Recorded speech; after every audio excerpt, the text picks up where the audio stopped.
Bagaimana perkembangan ilmu pengetahuan bangsa Arab pra-Islam?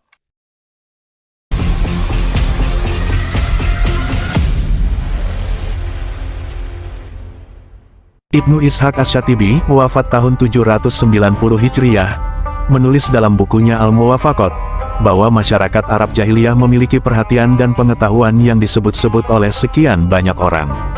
Para cendekia, mereka memberi perhatian tentang akhlak mulia dan sifat-sifat terpuji. Islam datang membenarkan yang baik dan membatalkan yang buruk sambil menjelaskan manfaat yang baik itu dan keburukan yang buruk itu. Pengetahuan mereka antara lain, 1. Astronomi. Pengetahuan mereka dalam bidang ini adalah dalam konteks penunjuk arah di darat dan di laut. Memang, sejak awal peradaban umat manusia, sampai sekarang, benda-benda langit merupakan tanda dan penunjuk perjalanan manusia, baik di darat maupun di laut, dengan memandang atau meneropong matahari, bulan, dan bintang, seseorang yang akan bepergian dapat menentukan arah yang hendak dituju. Jika demikian, tidak heran jika masyarakat jahiliyah pun mengetahui fungsi bintang sebagai petunjuk arah.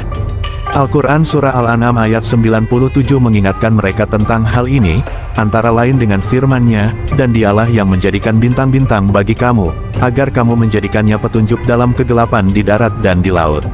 Sesungguhnya kami telah menjelaskan tanda-tanda kebesaran kami kepada orang-orang yang mengetahui. Di lain kali Allah berfirman, dan Dialah ciptakan tanda-tanda penunjuk jalan, dengan bintang-bintang itulah mereka mendapat petunjuk. Al-Quran Surat An-Nahl ayat 16. 2. Meteorologi. Masyarakat jahiliyah memiliki juga pengetahuan praktis tentang cuaca yang memungkinkan mereka dapat melakukan ramalan cuaca yang tidak jarang benar. Sahabat Nabi, Zaid bin Khalid Al-Juhani radhiyallahu anhu menginformasikan bahwa suatu ketika Rasulullah Shallallahu alaihi wasallam mengimami kami sholat subuh di Hudaybiyah, setelah pada malamnya hujan turun. Seusai kami sholat beliau mengarah kepada hadirin dan bersabda, "Tahukah kamu sekalian, apa yang difirmankan Tuhan pemelihara kamu?" Rasulullah Shallallahu alaihi wasallam menjelaskan, bahwa Allah berfirman dalam hadis qudsi, "Pagi ini, ada hambaku yang percaya padaku lagi kafir. Adapun yang berkata, kami memperoleh curahan hujan berdasarkan anugerah Allah dan rahmat-Nya, maka itulah yang percaya padaku serta kafir terhadap bintang. Sedangkan yang berkata, kami memperoleh curahan hujan oleh bintang ini dan itu, maka itulah yang kafir padaku dan percaya kepada bintang." Hadis riwayat Bukhari, Malik, dan An-Nasai.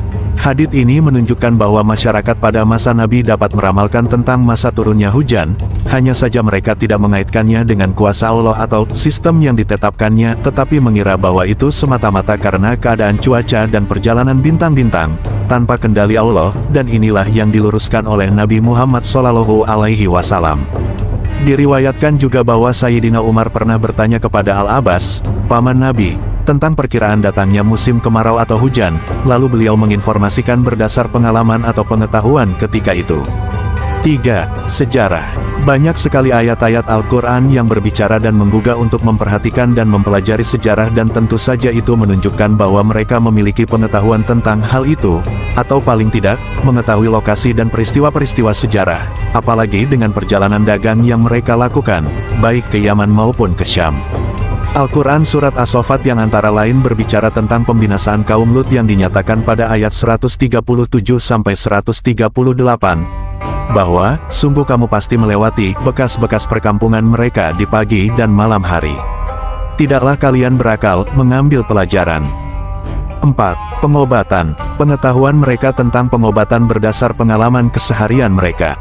Sebagian diantaranya benar dan masih relevan hingga kini, seperti pengobatan dengan madu dan jintan hitam, sebagian lainnya benar dan sesuai untuk masanya, dan sebagian lagi salah sehingga dilarang oleh Islam, seperti berobat dengan minuman keras. Salah satu cara pengobatan yang paling populer ketika itu adalah berbekam, yang hingga kini masih dipraktikkan di beberapa tempat, bahkan di Indonesia. 5. Susastra. Bidang susastra yang mereka kuasai mencakup prosa, puisi, dan perumpamaan-perumpamaan.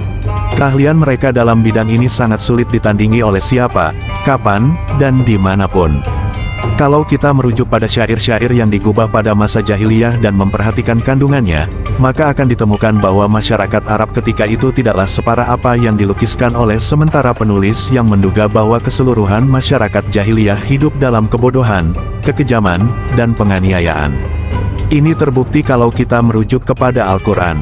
Dari ayat-ayatnya, kita dapat merasakan bahwa di antara mereka ada orang-orang yang demikian pandai berdalih, mahir dalam menyusun kata, sampai-sampai Al-Quran Al-Karim berkali-kali membantah dalih mereka sambil melukiskan mereka sebagai orang yang sangat kukuh dalam perdebatan. Al-Quran Surat Al-Baqarah ayat 204. Pada masa kehadiran Islam di Mekah, mereka itu seperti ditulis Syekh Mustafa Abdur Razik, lahir tahun 1885 dan wafat tahun 1947 Masehi. Tidaklah berada dalam tingkat pemikiran yang sangat sederhana seperti kesederhanaan manusia masa awal. Ini menurut ulama itu, terbukti dari agama dan kepercayaan mereka serta apa yang diriwayatkan dari peninggalan susastra mereka. Mereka itu melakukan aneka kegiatan berpikir, serupa dengan pembahasan-pembahasan filsafat, ilmiah karena bahasan perbantahan mereka berkaitan dengan alam metafisika, seperti ketuhanan, kekekalan, dan kebaruan alam, ruh, malaikat, jin, kebangkitan setelah kematian, dan sebagainya. Tentu saja ini bukan merupakan ciri umum masyarakat jahiliyah yang bersifat nomaden dan sibuk dengan urusan kelangsungan hidup mereka dan berperang untuk mempertahankannya. Pengetahuan itu bukan ciri masyarakat secara umum, karena ia hanya diketahui atau diperankan oleh kalangan terbatas. Namun demikian, keberadaan kalangan terbatas itu menunjukkan bahwa masyarakat jahiliyah tidaklah seburuk citra yang dibangun terhadap mereka, khususnya oleh mereka yang selalu merasa diri unggul atas bangsa atau ras istimewa.